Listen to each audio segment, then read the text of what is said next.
Hi everyone, welcome to episode 63 of the XS Noize Podcast. I'm Mark Millar. Thanks for listening.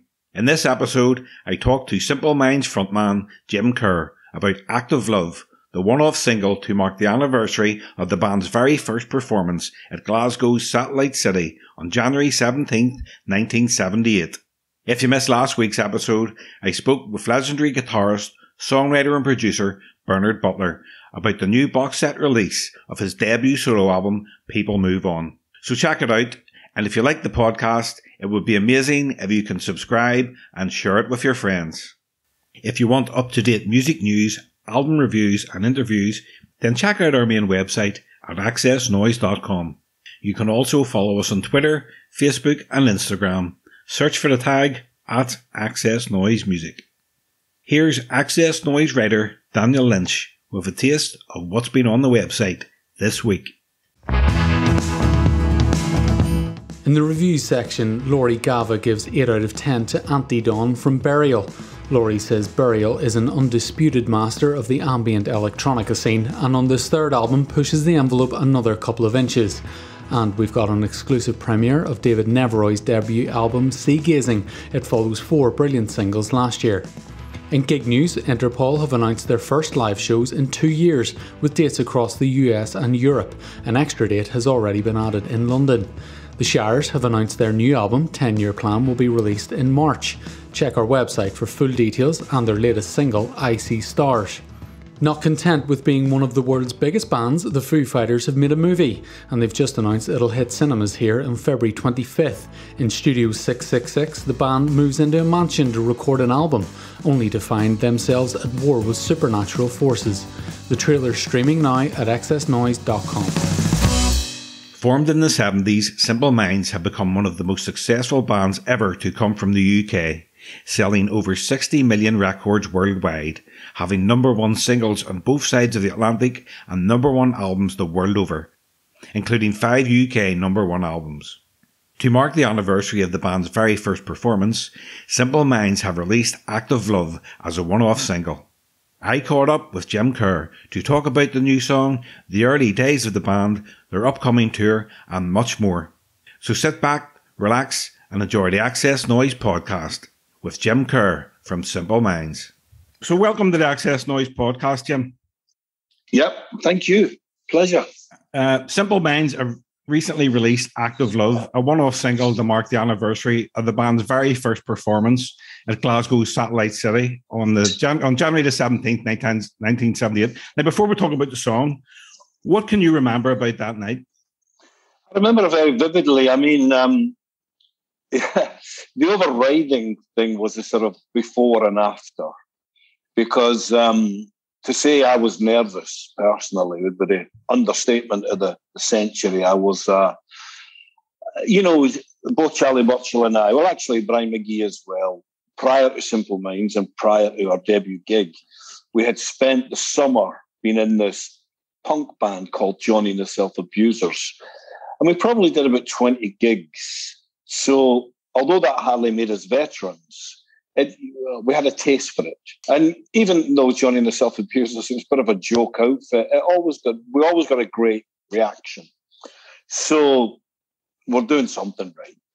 And we were hoping to, with Simple Minds, the stakes were high. This was serious. After sort of putting our toe in the water, after the amount of enjoyment we got from Johnny and the Self-Abusers, it was like, yeah, but can we really do something for real? And I guess had that first gig in Satellite City, as you mentioned there, if it hadn't gone well, who knows? And just to set the scene for you, Satellite City was the famous gig in Glasgow was a place called the Apollo Theatre. It was the Greens Theatre, and that was the temple. The theatre itself is where we saw Bowie and Lou Reed and Iggy Pop and all the prog rock bands, and to go there. I mean, Glasgow was a backwater then culturally. It's not the Glasgow we know now. But the one thing is, when bands came to town, that was the place, and the audience were great. And to us, it was just, as I say, it was a temple.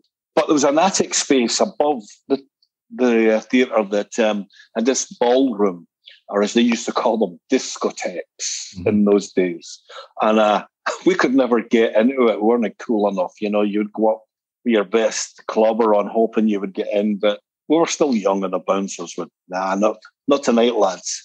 So anyway, somebody for the local record shop, I believe, sort of punted up the money to put on a gig. A discotheque on a Monday night on the 17th of January. And there was 4 local bands. We were one of them making our debut. But there was a band called New Sonics who quite soon afterwards went on to become Orange Juice. And a couple other bands that didn't really go on. Anyway, we were somewhere in the middle of the bill.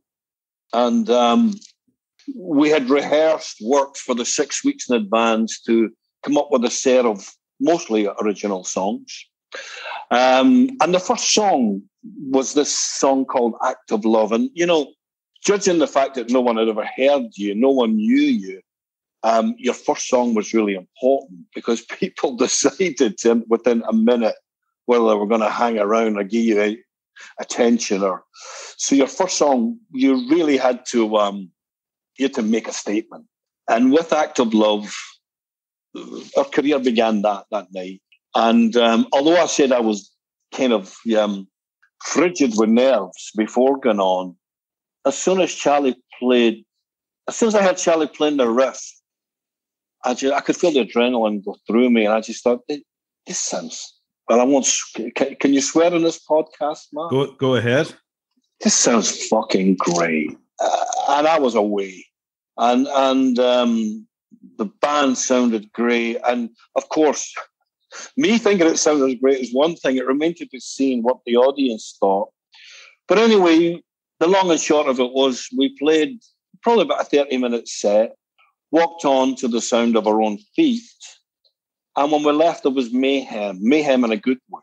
And to get mayhem going on a cold January night, an unknown band, a Glasgow audience, I remember coming off thinking, the future's bright. Now, when I say the future's bright, what I mean is we might get a gig in Dundee or Edinburgh or Aberdeen or whatever. I mean, that'd be amazing. And then we'll see how it goes. And here we are, 44 years later this week, or last week, still really pursuing the same things. Because I think if you had said to us back then, if you had said to me, what do you want out of this? I mean, we had no image of, the fame or the riches or the rewards that might come or the experience that came in the wake. But I'm pretty sure we would have said to you, we want to be in a great live band. We want to take it around the world, because we really did. And we want to try and, get a life out of it. And here we are, as I say, more than 4 decades later, still attempting to do that. And you certainly did. You recently released a reimagined version of Act of Love, one of the first songs you wrote with Charlie, and you opened the set that night. It's an amazing riff. So why did you choose to go back to it after all these years? Well, the mistake we made, I think it was a mistake. What happened was, it was the first song we played that night, as we've established. It was the first song on our demo cassettes that about a month later, we went into a little studio in Sava.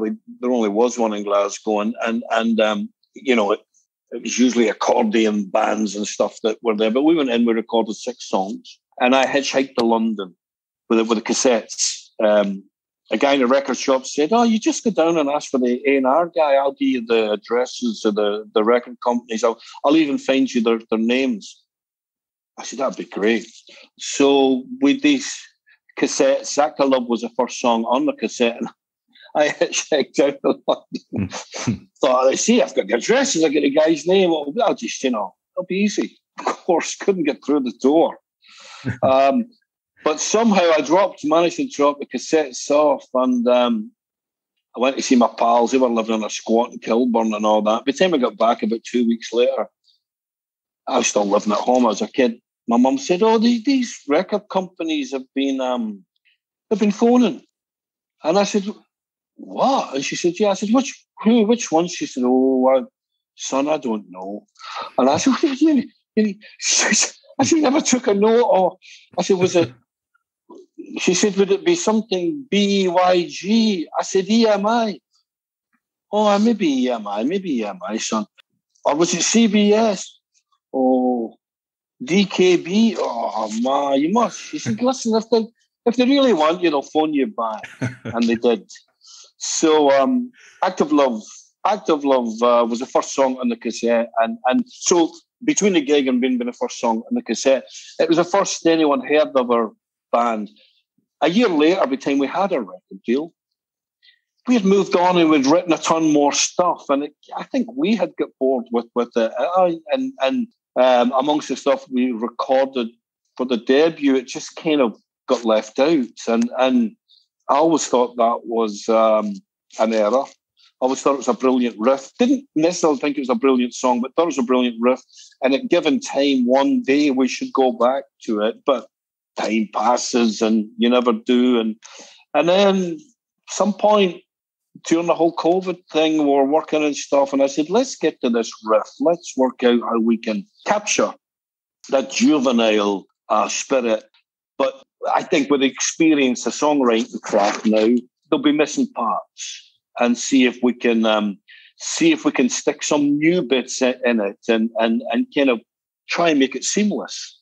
And it seems to have worked out. It took 40 years to get there, and it sounds amazing. You know, yeah. Are there any other songs from that era that you would like to revisit? There are songs from the first 10 years, maybe. You think, Akira, I think that's a great riff, or that's a fantastic feel or something. But with the benefit of songwriting skill, you think either the arrangement's wrong or the answer to your question is there's plenty. But who knows? The good point just now is that they're the kind of things you usually do at a period where maybe you're not being that active with new stuff, or you're not that inspired. Sometimes you say, well, some people do a covers record, and I think they're all great things to keep the muscles going and all that. But we're so potent just now with new ideas that it's not been really that much time of you've got a notion, we could do this, we could do that, but I think while you're still potent with new stuff, you should get that out first.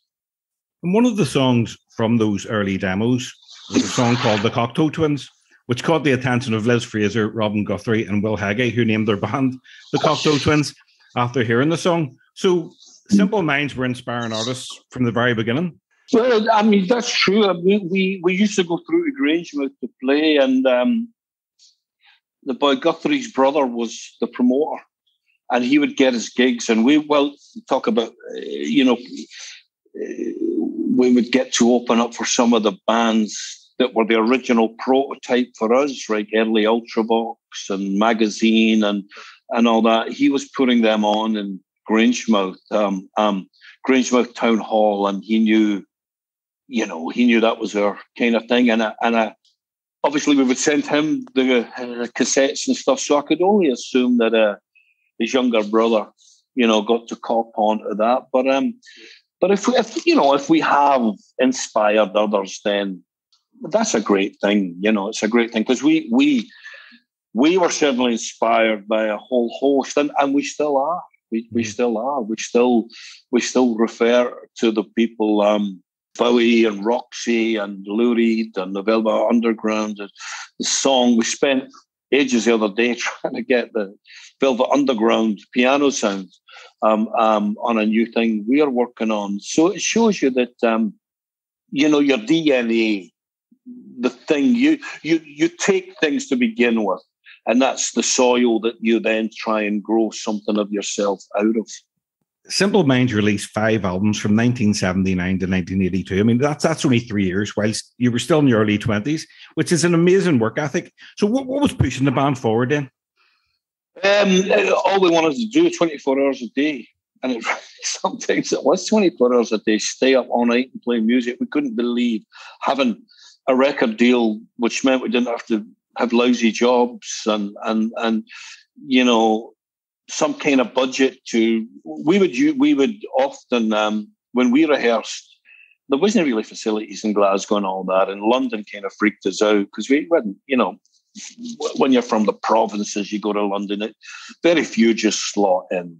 And it was a bit overwhelming. So we would rent kind of rehearsal places in the countryside, like Rockfield or some of the other places where we would, you know, these would be, there were usually farmhouses with a barn where you could rehearse night and day.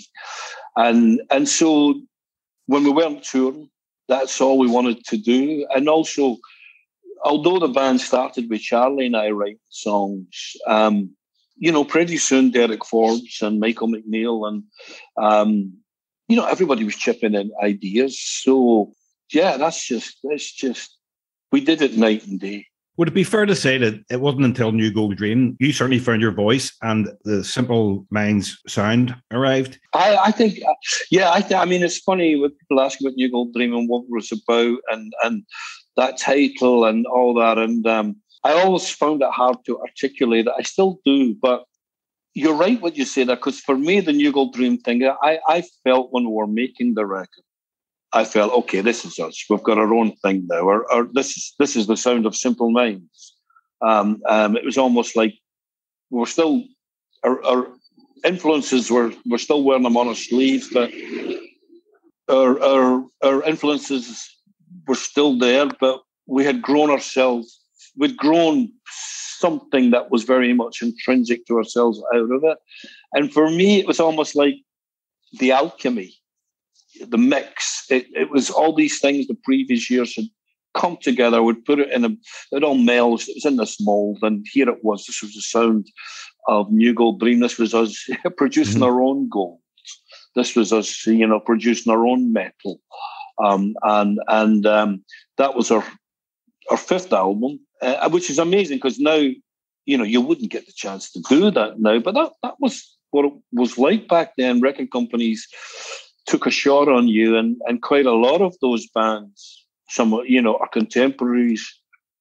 The Cure and Echo and the Bunnymen, U2, Depeche Mode maybe got off to a quicker start, but quite a lot, just about all of them didn't really break through and have hits to their, you know, real hits to their third and fourth record. The good thing about that is when they got the success, they were better prepared for it than had you been kind of, and also it was a genuine success. Even though you know, ourselves and everyone I mentioned there, they'd spent all the time touring and building up this solid ground. It wasn't just a hype hit. It wasn't just a fashion hit.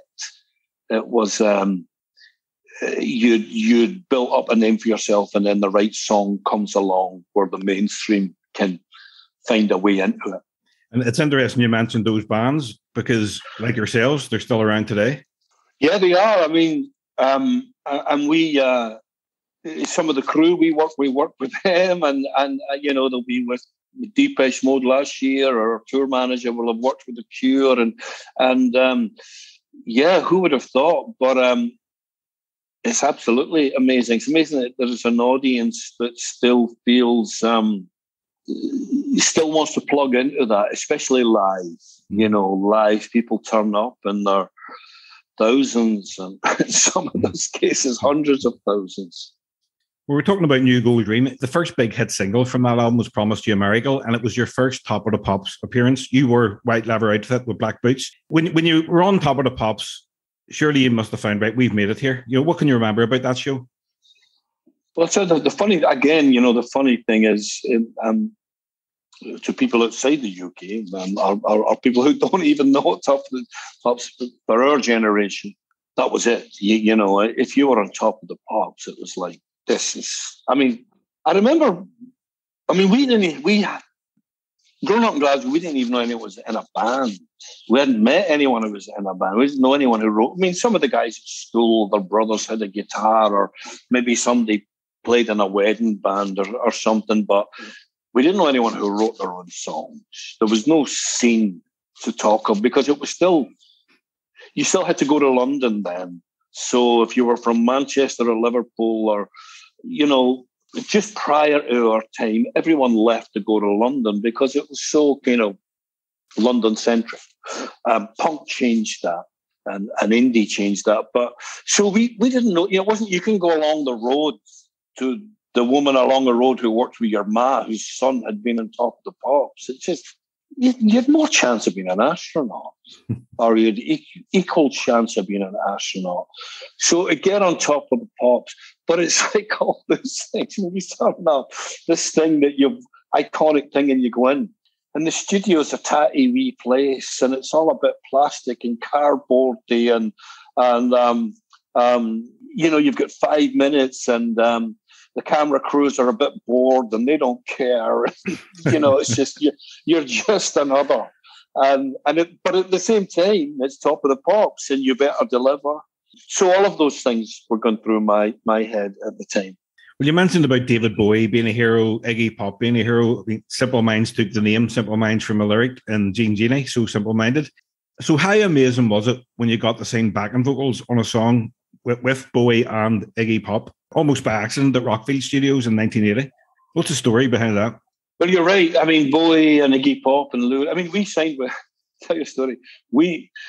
Towards the end, after that, I said went round with that, demo tape, dropping it off and all that. It kind of lit a flame because all those A&R guys used to drink together in the same bar in the same pub. So as soon as a couple were talking about you, everyone wanted in on the action, and before we knew it, we had the choice of labels to sign to.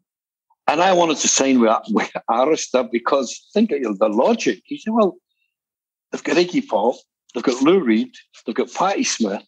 I mean, geez, they're the people. Let's go with them. So we signed with Arista Records. They came up to Scotland and were playing in Dunfermline or something, got up the next day, breakfast, signed it. Wow, worldwide record deal.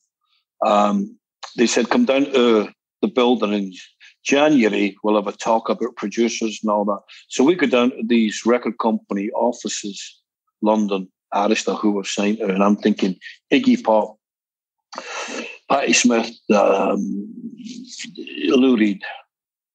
Can't wait to be there. Go down, I got these real plush kind of marble offices in across from Hyde Park. I go in. There's 2 huge portraits on the wall. Barry Manilow on the Bay City Rollers. And I said to the guy, well, why are they up there? You've got Lou Reed, you get Iggy Pop, because they make the money. And I was like, that's how it works. It didn't dawn on me that Lou Reed didn't make any money for the record company, because to us they were giants, and they're still giants. But that was a lesson on how it worked. But what was your question again? About the time at Rockfield Studios where you signed backing vocals. So it turns out we're in there, and Iggy signed, and Iggy's manager was in there, his tour manager. Turns out he's a guy called Henry McGrogan from Glasgow. And we're like, you're Iggy's tour manager? Yeah. And he said, yeah, I'll sort it out. Hook up with him one day. He's a great, great guy and all that. Lo and behold, a year later, we're in Rockfield Studios in Wales, and we're in the wee studio. We turn up and can't believe it. You just don't imagine all the people in the Welsh countryside, Iggy Pop. But we said, who's in the big studio? They said, Iggy's there. And I think what happened was he was on the wagon, and they were trying to keep him out of nightclubs and all that stuff. So they put him in the middle of nowhere. And once he saw that we were there, I think he'd gone down there to get clean and all that stuff. But, we were young lads and we were turning up with young girls and quite a lot of goodies and stuff. So Iggy was climbing over the wall to come into our studio at the end of the night. And one night he said, yeah, well, David's coming up at the weekend. And we were like, David? And he was like, yeah, And you were trying to be cool and all that. It's like, I hope he's talking about Bowie. And he was. And he brought him in as well. And I remember it's the most unlikely scene because they turned up about midnight. The two of them sort of staggered in. Iggy, we were used to, but Bowie came in and he was just as you would imagine. It just looked like as cool as could be, wearing this. I think he was wearing a black jumpsuit. I remember he had this small tin of Heineken in one hand. Well, fair enough, nothing unusual about that. But he had a lump of cheese in the other hand. I think he had the munchies. And he said, I think Bowie had taken over across the road. He said, we need a lot of people to come in. We're doing this chorus thing. Come in and join us. And can you believe I'm telling you this story all these years later? None of us had a camera. I mean, no one had a camera. No one had nothing. You didn't have cameras then. In fact, as I'm telling you this, even I'm thinking this all sounds a bit unlikely, but but if you read the credits on the album, it's there. And then you also had Lou Reed on the song "This Is Your Land" from Street and Fighting Years. Yeah, that was an amazing thing as well. To us, those people were like, these are kind of Picassos. They're the real, for us, they were the real godfathers. They still are. And same thing, really. I mean, we'd played some festivals. You start playing and then we would be getting added to the festival and gone on before Van Morrison or gone on before Lou Reed or gone on before. And sometimes you'd get to talk to them. They'd remember you or whatever. And Lou was more talkative than you would imagine. Van was not. Yeah. Van was, well, you can imagine what Van was like. Yeah. But it was cool. I mean, just to be in that. So, although we would never look on those guys as of ilk because they're the daddies. Sometimes you got to, if you were in the same studio or something, they would come in or whatever. And that was just a piece of opportunity with Lou. And it was like a cameo. And did you have a camera? No. No. No. And I'll tell you something else. It was in Paris, and I thought, I got to, and someone said, although he didn't look at, he liked food. He likes the really best restaurants and stuff. And don't ask me how I was able to do this, a guy from Glasgow, but it was this, I can't remember the name of the restaurant. It was one of these places where you needed to book a year and a half in advance where no one could get in. But I knew a guy who knew a guy who knew a guy. And I got a table. And I said to Lou, we're going to this. And he was like, wow, mate, how did you do that? I said, don't worry about it, Lou. It's sorted and all that. I'd say, wow, dinner with Lou Reed must have been amazing. It's the longest night in my life. The only thing he spoke about was amplifiers and the guitar pickups and it's just stuff that does not interest me one fucking bit. I couldn't wait to get out of there. You just spent the night nodding. Exactly. I must confess, my introduction to Simple Minds was Alive and Kicking. My aunt had the 7-inch single, and I would flip it over to the B-side, which was an instrumental. And I used to sing along terribly, trying to hit the same notes as you. Although I was too young to understand what You Turn Me On meant, but it's such an epic song, and I love still to this day. It was never meant to be. How can I put it? When we're writing some of the songs, just to move things along, because we would essentially write the music first, and then it would be left up to me to.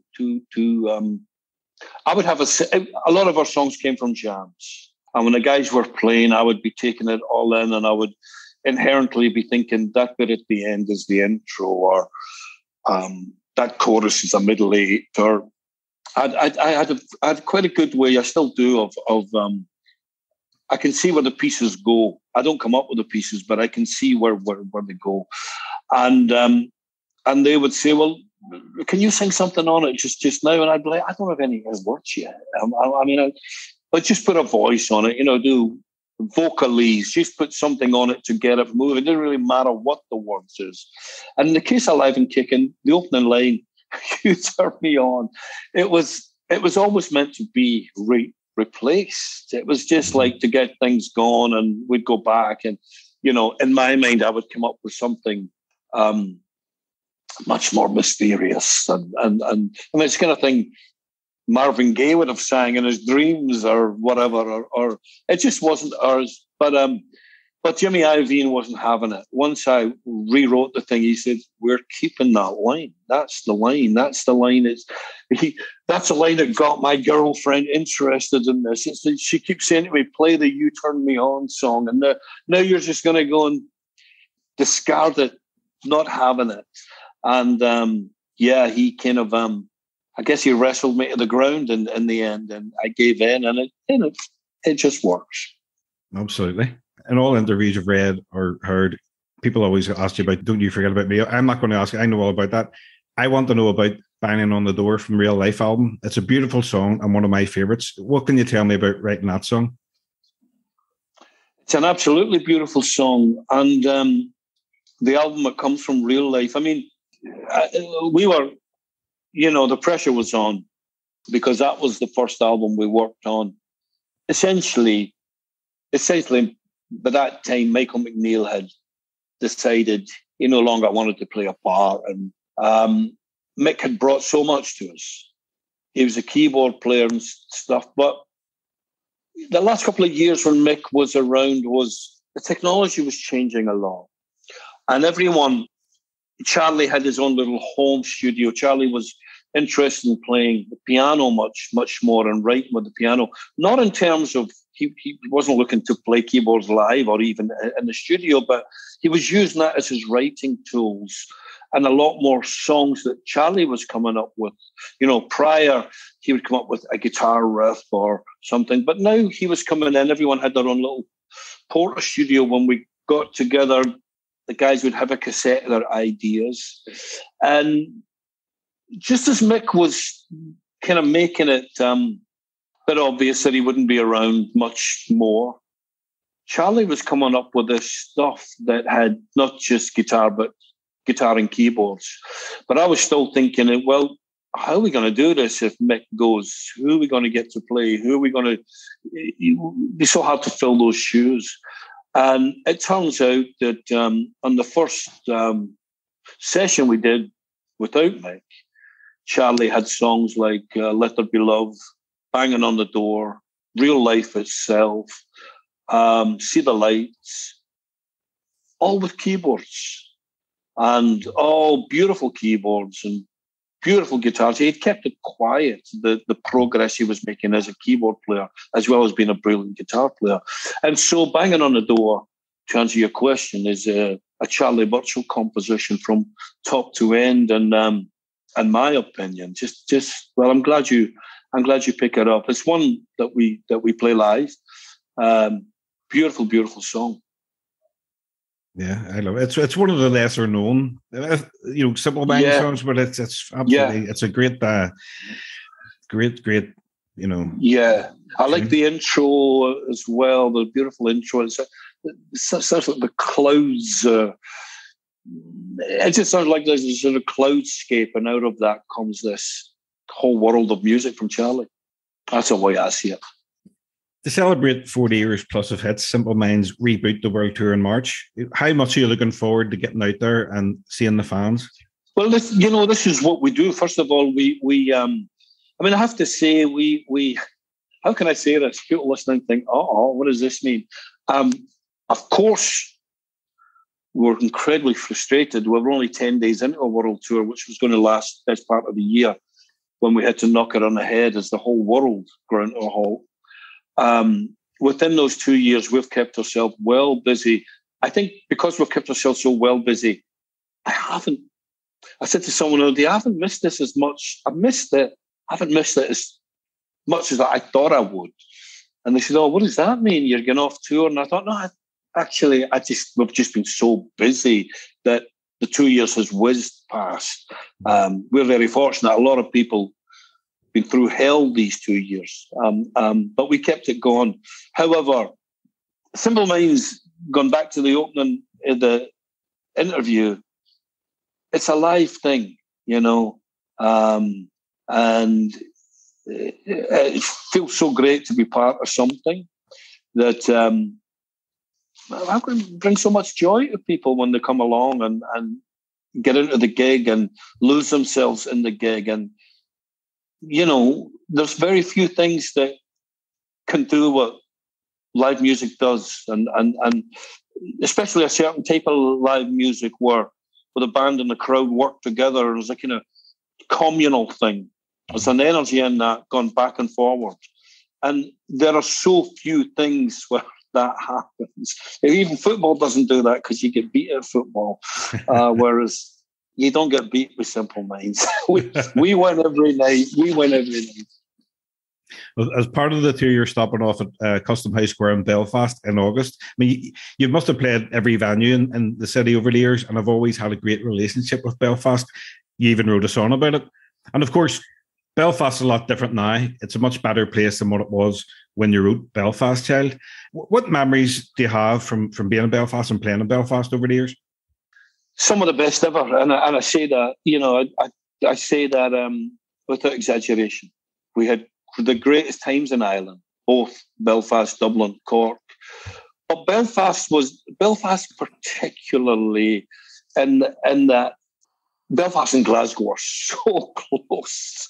I mean, they're so the industries that the cities grew up on, and not all the good stuff as well. We share some of the less good stuff, but it is what it is, and so therefore it'd be too sentimental to say home away from home, but going over there and meeting people who we became pals with instantly and still do. I mean, the first guy we met at Belfast was Terry Hooley, who stayed up with us, absolute legend, stayed with us for night and days when we were there. And but again, all the gigs we played, whatever we played, they were great, but there was something different with the audience. There was something different. Even the last time we played there, and it's the Waterfront venue, isn't it? Is that what it's called? Yeah, the acoustic tour. Yeah. I talk a lot more on stage now. I mean, I might not to be. I don't know if everybody loves it, but I think a lot of people appreciate it, and we give good banter. Always good banter in Belfast. There'll always be something the audience giving out, and we enjoy that. But these are the sacred places to me. I mean, it's Belfast, fantastic. Yeah, they've even made a film about it. Yeah, I haven't seen that yet. I was there first, surely. you were in there first. Yeah. I'm surprised they didn't ask you to have Belfast Child on the soundtrack. It'd be too cheap to pay for it. That'd be too tight to give it for free. My great-granddad is from Strabane. Right. Yeah. He was from quite a place is Strabane, huh? Yeah, absolutely. So you have Irish blood in you anyway? Yeah, well, as we know, the Scots-Irish, it's all that cross fertilisation. You get Scottish names in Ireland and Irish names in Scotland. But I would hope, in terms of Simple Minds, people know how got great affection for that part of the world, going way back to when we first played there. Amazing, just great encouragement. Simple Minds have played the smallest clubs in front of the smallest crowds and the biggest stadiums with thousands of people. Where do you feel most comfortable? I like them all, I really do. We've had the greatest nights in both of them, and we've had some of the worst nights in both of them as well. The truth of the matter is, I think if you've got aspirations to be a good live act, you have to be good in front of two people. You have to be great in front of two people. You have to give your all in front of two people or in front of 20,000 people. And when we play, when we perform, when you're in the song, you're oblivious to you're oblivious to the numbers. Mm-hmm. You just, you're usually focused on one or two people anyway. There is, of course, it's a different approach. You might set up the stage and the production differently and all that, but that's not really what I'm talking about. I'm talking about when you're inside yourself. Whether it's a birthday party or whether it's Wembley Stadium, you should be able to do your trick and have it come off. Sort of briefly talking about the acoustic show, last weekend the BBC showed your stripped down acoustic show at the Hackney Empire, and what I found interesting was I went on to Twitter and it was trending. Lots of people were talking about how great it was. Were you aware of that? It's funny, I saw Charlie Burchill last night. I hadn't seen Charlie for a while there, but I was telling him I'm in Italy just now, so I didn't know it was on last week. Whatever it was, Friday night, I think I would get 4 or 5 texts from people. And it was usually my pals saying, not saying the gig's great or you're on TV, they were all saying, any chance of getting me a date with your drummer? And I thought, what's everyone talking about the drummer for? And then I found out that they were showing the acoustic gig, which actually was first shown about 4 years ago, maybe 4 or 5. And it was our drummer, Chorizo Says, first show or first, I think we'd done a warm up or something, but in at the deep end here we were on BBC TV Live, and the set began with her. I mean, how do you begin an acoustic set with a drum solo? But she, and I think everyone was so blown away by it, but that was the highlight. I thought the highlight was me saying to the audience, because it was live on TV, BBC, we're called Simple Minds. If you've just walked in, we're a rock band from Glasgow, and just in case you think you're watching Taggart. Here, there's a finished album, a new album coming soon. Is that correct? The last time I spoke to you was in 2019, and you said the new album sounds like a dance album, but not rave. You said it's Simple Minds dance, as in rhythmically, with great bass lines. So is it still like that, or has it evolved? Well, I think you would even, although Act of Love, the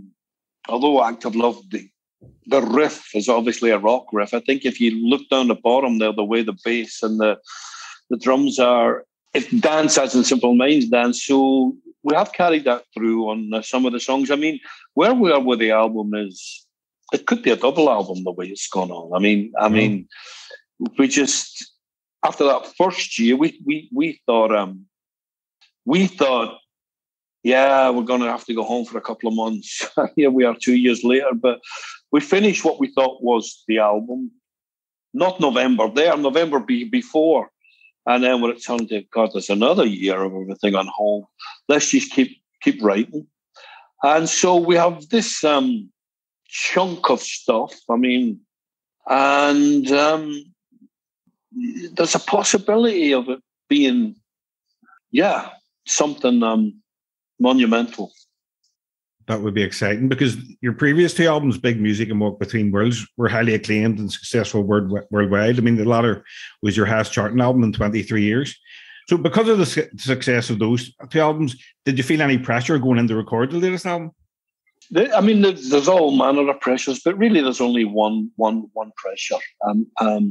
You just kind of want it to be great. I mean, our job is to deal with the stuff we can control, and not so much focus on all the other stuff, although it may be there.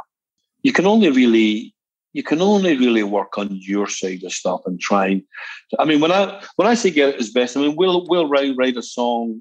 Not that we're ditherers or not that we're perfectionists or anything, but we'll write a song, we'll put it down, we'll think it's really good, we'll spend the whole week on it, and it'll feel really good. But sometimes it's not until you've been away from it for a few days or a week. And you go, you know what? 40 years. and you go, you know what? There's a big difference between good and great. And let's try and see if we can make it more head towards great. So it's that kind of pressure. And do you think we could hear it this year? I mean, again, we haven't had conversations about that with anyone yet. I haven't been in UK we're due to go very, very soon, and we're, due to have meetings and plan with the record companies. I mean, do you know this whole thing? Because, our audience obviously is they still like the vinyl and all that stuff. Yeah. Because of the shortage of vinyl, there's a year-long queue. There's a year-long queue of vinyl records now. During the whole COVID thing, and there's a whole thing with oil and vinyl and all that stuff. And the point I'm making is there's all these other factors outside of just our side of the music. So we have to first get out and get moving again.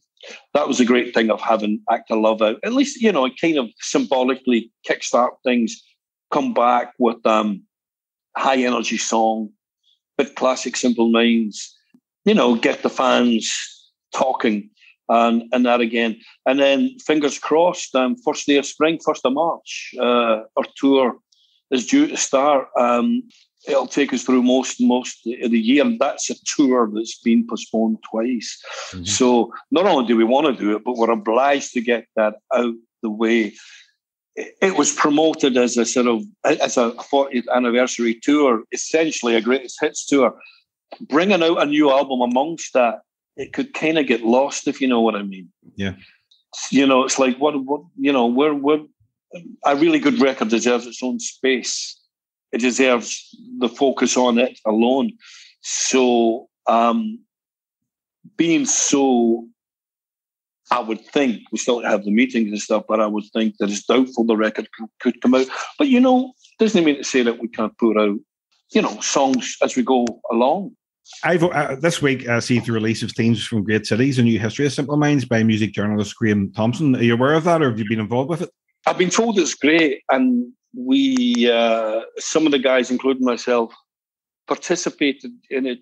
Graham came to me a while ago with proposition of doing a book together. I just felt I wanted to do my own thing. I just felt I wanted to. I wasn't quite sure what it was going to be, but I wanted to do my own thing, and I've been working on that. Work on it every day, actually. But Graham's idea was to do a book on the early days of Simple Minds, and he didn't need our permission, but everyone who met him and spoke to him liked him, and he had a good track record as well on previous books that he had written. So yeah, they sent me the book, but because I'm working on my own, I kind of don't want to be influenced. So I myself haven't read it. Charlie hasn't read it either because he's just not interested in himself, or he's just not interested. But we've been told by people that were Bruce Finlay and Billy Sloan and people that were, local people that were around us at the time, and they've all said it's really good. And how's your book coming along? What I wanted it to do was, I kind of anyone in a band now, publishers offer you, and I thought, I really want to. It's a bit like starting the band, or a bit like we were saying earlier. You can write and stuff, but you want to try and find your own voice. You want to try and find your own personality. You want to. So I'm amazed that it's not so much a memoir. It isn't really much a memoir. It is anecdotal, but I'd like to think it's humorous as well. I'd like to think that it's, I'm going to say, I'm reluctant to say self-help, but self-help in the sense that if you've experienced something and you why not pass it on?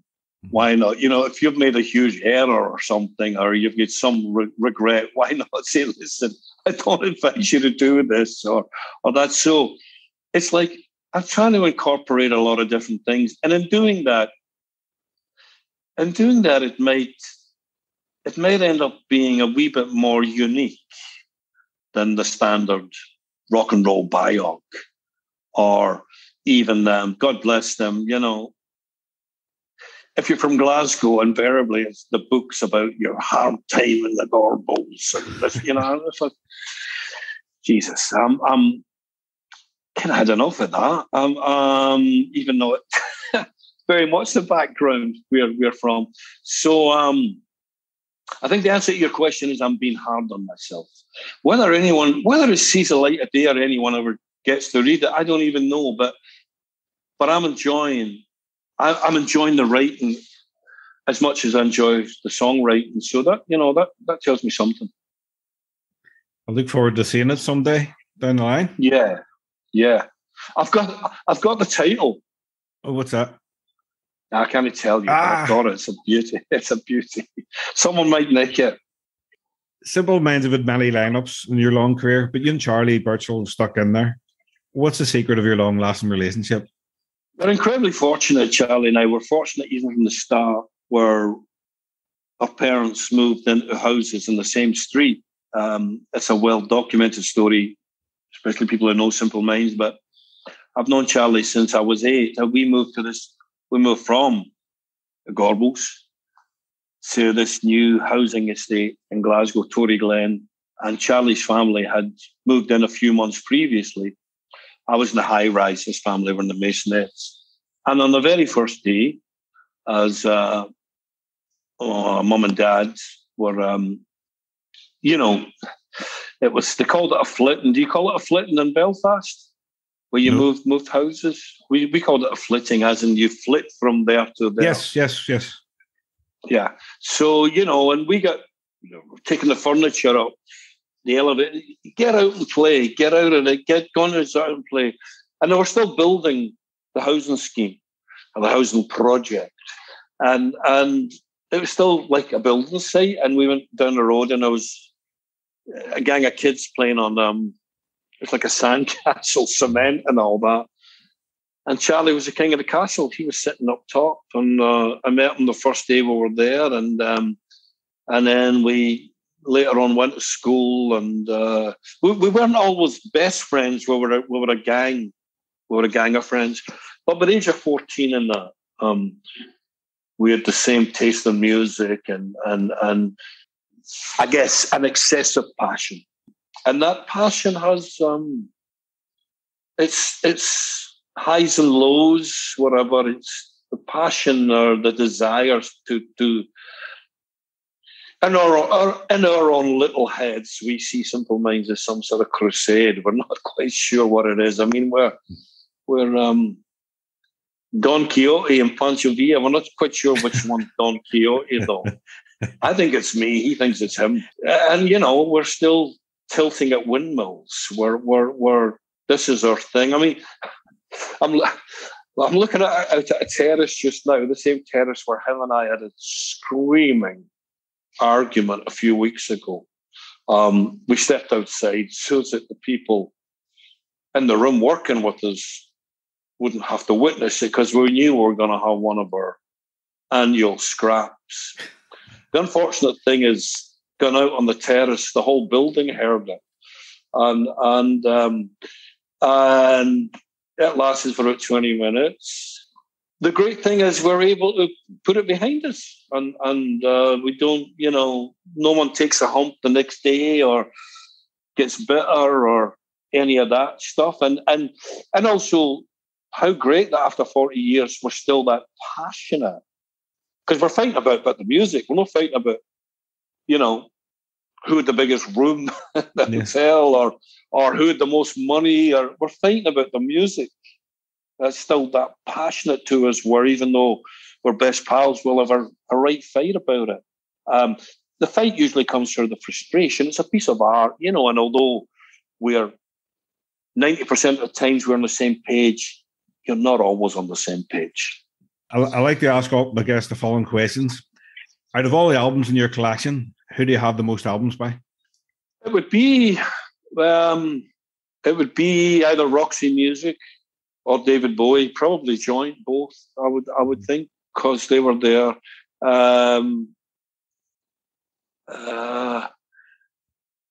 I have just about every song that Motown ever recorded, so that's there. But that's more a label than an artist. But yeah, between them. Which song or album is your guilty pleasure? Guilty pleasure. Let me think about that.